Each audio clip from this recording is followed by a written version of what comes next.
यांच्या पुरस्कार वितरणाचं आयोजन करण्यात आलं होतं. दादा नेवे यांच्या स्मृतिदिनानिमित्त हा जो शिवरत्न पुरस्कार आहे यासाठी माझी निवड झाली हे मी खरोखर भाग्याची गोष्ट समजतो. कारण खानदेशात विशेषतः शिवचरित्र गावोगावी आणि प्रत्येक तरुणापर्यंत पोहोचवण्याचं काम हे स्वर्गीय दादा नेवे यांनी अत्यंत हिरिरीने केलं होतं आणि त्यामुळे हा पुरस्कार मिळणं हा मी सन्मान समजतो. परंतु खरी श्रद्धांजली हीच राहील की या पुरस्काराच्या रकमेत वैयक्तिक तितकीच भर करून जगदंब प्रतिष्ठानच्या मार्फत दादा नेवे यांच्या नावानेच शिवकार्यासाठी कार्यरत असणाऱ्या व्यक्तींना हा पुरस्कार दिला जाईल. मला वाटतं ही खरी श्रद्धांजली त्यांच्यासाठी अर्पण होईल, म्हणून तशी ती घोषणा केली. राजकीय प्रश्न आहे. वाघ्या कुत्र्याच्या विषयावरून गोपीचंद पडळकर यांनी शरद पवार यांना माझी एक विनंती आहे की पवारांनी त्यांचा पक्ष अजित पवार यांच्याकडे दिला आहे, आता शरद पवार यांच्याकडे पावला वेळ आहे, त्यामुळे त्यांनी 2 वर्षात तसा इतिहास लिहावा असा टोला पडळकर यांनी मारला. बोलणाऱ्या व्यक्तीची उंची किती आणि पात्रता किती यावर प्रतिक्रिया देणं महत्वाचं असतं असं मला वाटतं. अजितदादांना कार्यक्रमामध्ये भाषण करू दिले जात नाही, एकनाथ शिंदे यांना सुद्धा वगळलं जातं, दोन्ही नाराज असून महायुतीत सध्या धुसफूस सुरू असल्याचं बोललं जात आहे. सध्याच्या बेरोजगारीचे आकडे सांगाल, सध्याच्या महागाईचे आकडे सांगाल. मला वाटतं यावर आपण भाष्य केलं तर फार उचित ठरेल. कोण काय म्हणालं, म्हणजे लहानपणी शाळेत प्रश्न असायचा कोण काय म्हणालं, याच्यावरच जर लोकशाहीचा चौथा स्तंभ अवलंबून राहायला लागला तर मग आपण लोकशाही सुदृढ कशी करणार.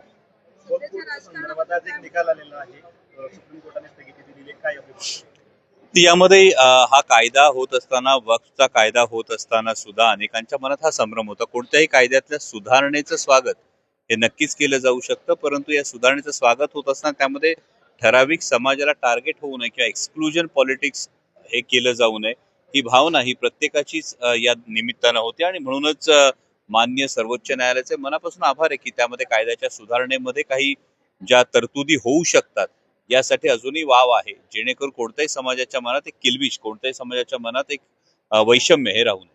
मराठी बरोबर हिंदी भाषेची सक्ती करण्यात आलेली आहे, यावरून राज ठाकरे संतापले की हिंदीची सक्ती टाकून घेतली जाणार नाही. हे बरोबरच आहे की प्रत्येक भाषा ही असणं आवश्यक आहे, परंतु त्याचबरोबर भाषेची सक्ती करण्याची आवश्यकता काय आहे. मग महाराष्ट्रातले जे सत्ताधारी आहेत, जे सत्ताधारी पक्षाचे जे लोक आहेत, यांना मराठीविषयी प्रेम नाही राहिलेलं का, यांना ही सक्ती मान्य आहे का की हे एवढं आपण लाचार झालो आहोत. म्हणजे भीमथडीच्या तट्टांना यमुनेचे पाणी पाजा म्हणणारे आम्ही दिल्लीवरून आलेला आदेश हा लगेच आम्ही मान झुकवून स्वीकारणार आहोत का. मग ही दक्षिणेतल्या राज्यांना का नाही सक्ती लावतायत. मग असं असेल तर भाषेचं स्वागतच आहे, भाषेचा दुस्वास कुठेच असणं कारण नाही, परंतु ती सक्ती असू नये हेच आमचं म्हणणं आहे. जामखेड मतदारसंघात अजित पवारांचे भावी मुख्यमंत्री म्हणून बॅनर लागले. उपमुख्यमंत्री आहेत आता अनेक वर्ष, आदरणीय दादा हे राजकारणात आहेत आणि त्यामुळे जर त्यांच्या कार्यकर्त्याला वाटत असेल भावी मुख्यमंत्री, उद्या तुमच्या वाढदिवसाला जर ज्या चॅनलसाठी तुम्ही काम करताय त्याचे भावी संपादक असं जर बॅनर लागला तर वाईट काय वाटायचं. तुमच्या कार्यकर्त्याची भावना आहे. वाघ्या कुत्र्याला हटवण्याच्या मागणीवरून समिती स्थापन केली जाणार असल्याचं फडणवीसांनी सांगितलंय. संभाजीराजे म्हटले आपण फडणवीसांना या संदर्भात भेटू, अमित शहा रायगड दौऱ्यावर येणार होते म्हणून शांत बसलो होतो असंही संभाजीराजे म्हटले. का शांत बसला होतात हा साधा सरळ प्रश्न आहे ना. केंद्रीय गृहमंत्री येणार होते, तिथेच 1 घाव 2 तुकडे झाले असते ना.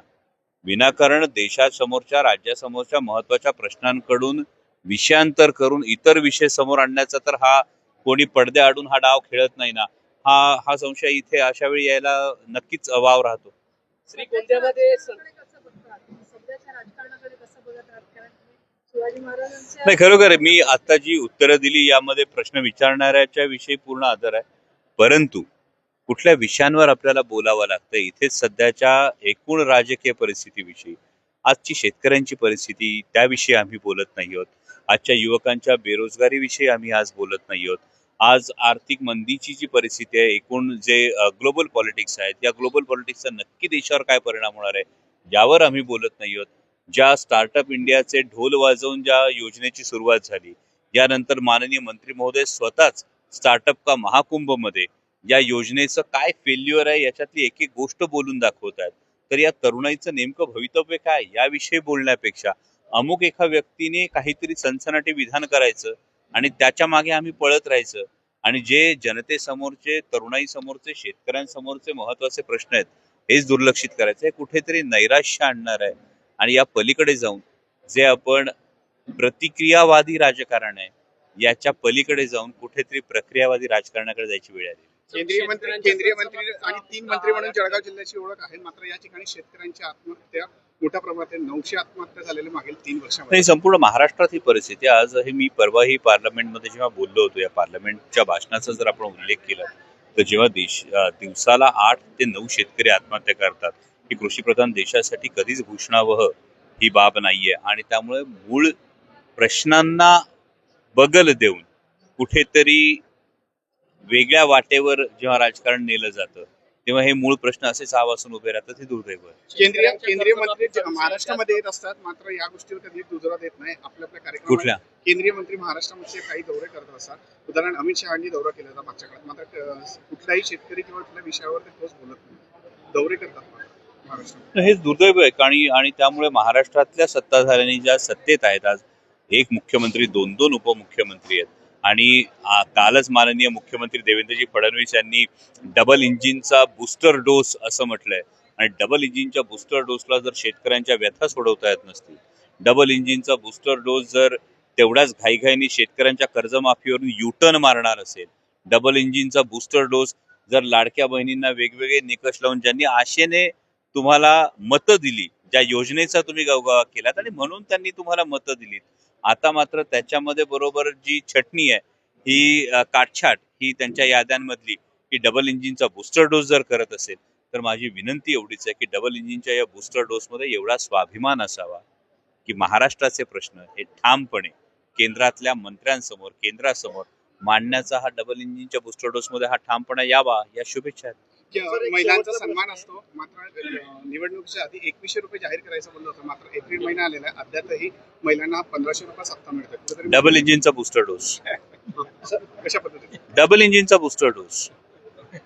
मला गंमत हीच वाटते की तुम्ही हे प्रश्न सगळे जे विरोधकांना विचारतात, हे डबल इंजिनच्या बूस्टर डोसला विचारा ना हे प्रश्न, की महाराष्ट्राचे प्रश्न हे ठामपणे केंद्रातल्या मंत्र्यांसमोर, केंद्रासमोर मांडण्याचा हा डबल इंजिनच्या बूस्टर डोसमध्ये हा ठामपणा यावा, या शुभेच्छा आहेत.